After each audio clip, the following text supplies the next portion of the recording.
Bato o Sonara?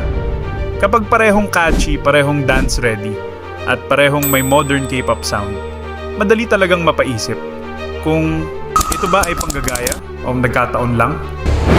One-Way Production presents BINI vs Sonara.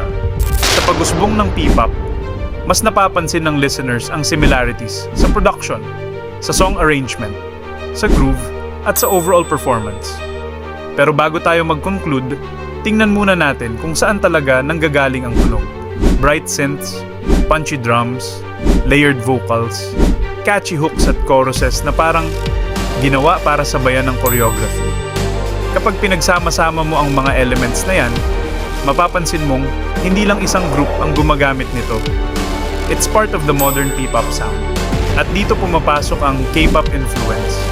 May listeners na nakakarinig ng bright energy na reminiscent of Twice. Fun, catchy grooves na pwedeng i-associate sa Momoland at confident performance aesthetics na nagpapaalala sa Blackpink.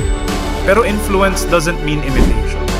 Parehong global pop ecosystem ang pinaghuhugutan.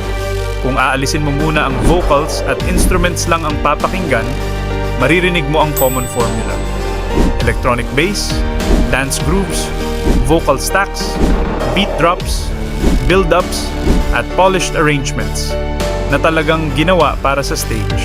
Pero habang mas pinapakinggan mo sila, lumalabas din ang sariling identity. Different concepts, different performance energy, different musical choices, at sariling personality na patuloy pang hinuhubog. Kaya ang similarity doesn't automatically mean copy. Baka ang mas magandang tanong, hindi sino ang gumaya, kundi paano nila ginawang kanila ang parehong influence. Para sa'yo ito ba ay panggagaya o nagkataon lang? Comment your take below.